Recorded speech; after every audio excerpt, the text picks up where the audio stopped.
Greetings from Second Congregational Church. I'm Reverend Maxwell Grant. I'm the senior minister. And one of the things that's really true at this time of year is that the church is talking about our plans for the future and all of the things that we've been up to this year. And you hear a lot from the senior minister and you hear a lot from a few people. But it doesn't just come down to the senior minister to make the worship experience at Second Congregational Church or any church happen. And so we thought we'd take just a few minutes to talk to some of the other key people who make our church roll in all the ways it does. And so today we're going to speak with our music director, Alexander Constantine, and I'm just going to ask him a few questions about kind of what we do and how that is for him. So, hey, Alexander, how are you? I'm great. How are you? I'm doing well.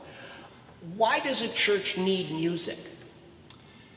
It's really a way to connect with God without just relying on the spoken word. It connects us spiritually, it connects us emotionally. Lyrics are very powerful, and they really tell a story. And our hymns are written with that in mind, that each hymn has its own story. But I feel that it really sends a signal to God that we are praising Him and glorifying Him through our music. Mm-hmm. Absolutely, right. I think it was St. Augustine who says, "He who sings prays twice," right? Do you think that's true? Well, I used to hear, "He who sings well prays twice." I see. All right. Right. Makes sense. How do you know? I mean, you play a lot of music in this sanctuary, a lot of music in church contexts, and you have for a long time. You began as a church musician when you were about 16 years old. I did. So it was just last year. But in this year that you've had, how do you know when a piece really moves a congregation? I don't always get the chance to speak to people after the service because I'm still playing, but I can feel the vibe of the congregation when something's going really well. The room gets very quiet, the focus is right on the musician and the singer, and you feel their presence with you. Mm-hmm. And it's a real awesome thing. And the singer gets a little bit more advantage because he or she is looking directly at the congregation, sure. And they can tell from their facial expressions what kind of response they're getting or giving. Right, absolutely. I think that for our congregation, sort of one of two things happens, right? You know, there are pieces where it kind of comes to the end and people just erupt, right? And it's sort of this wonderful outpouring, and you know, wow, that really hit people. And usually I'm one of the people, so I feel that way too, and we all sort of do it as one, which is great. Then there is the next level, which is when something lands so much that there's no sound at all. Right. And I love those moments. And you know, people will even go to the trouble of writing me a note sometimes and just saying, I went over those lyrics in my mind all week, they stayed with me, and that's very powerful, and you feel as a music minister, you did your job. Yeah, absolutely. That's great. What would you say is different about a 2CC worship service? Well, we were more or less traditional in many respects for a long time, and I think COVID became our friend in some respects because it gave us the opportunity to re-look at things. We were going with a live feed as opposed to having people in the sanctuary, so we had to consider the type of sound they were getting from their phones, and you know, the big organ doesn't always register correctly on a small speaker. And so we started experimenting, and we were very fortunate to locate a violinist and cellist who we just loved working with, and a tenor, a fine tenor, and that became kind of our standard. Mm-hmm. And the more that we did it, people became acclimated to it and were commenting how much they enjoyed that. Right. And you can't go wrong with strings and a great singer. Right. You know, and that created a new level of ministry for us, and I think carrying that on further past COVID has been a good thing because people have kind of settled into that. Mm-hmm. Mm-hmm. Absolutely.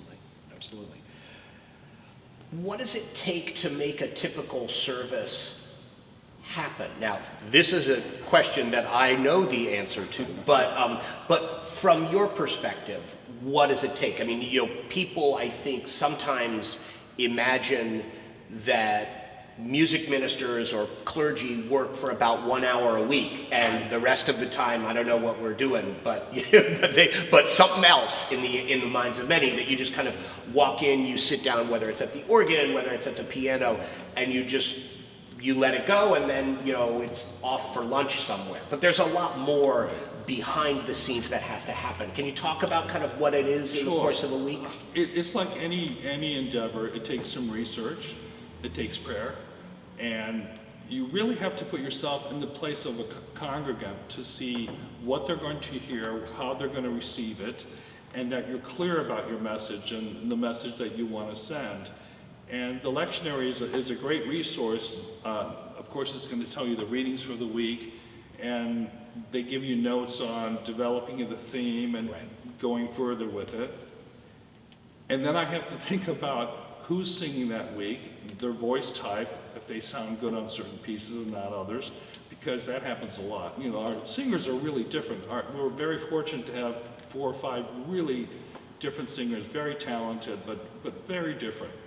And then I have to take the music and see what I'm going to do with it as far as the instrumentalists, whether we're using Jeff the violinist or Nico the cellist. I have to write a part for them because most of the music does not come with the obligato part. Mm-hmm. And you start developing, you start creating. It's like putting a show together. It really is. There's a lot of balancing, and then balancing with the spoken word, balancing with what you're going to do, and so that people walk in and it's like a theater piece put together. Right. One of the things that I think is also really interesting and true, I suspect that there are a lot of people who imagine that you get a draft of the sermon to review sometime around Wednesday, and then you're able to make final touches or do whatever you need to do in order to sort of bring the service into a larger whole. And of course, that's not at all what happens. I tend to do sort of my stuff over here, and you're over here, and yet in the times when we really get it right, it is as if we've been sitting side by side for the entire week, and just suddenly the themes of the sermon are reflected in the music and particular lyrics in the hymns and stuff like that.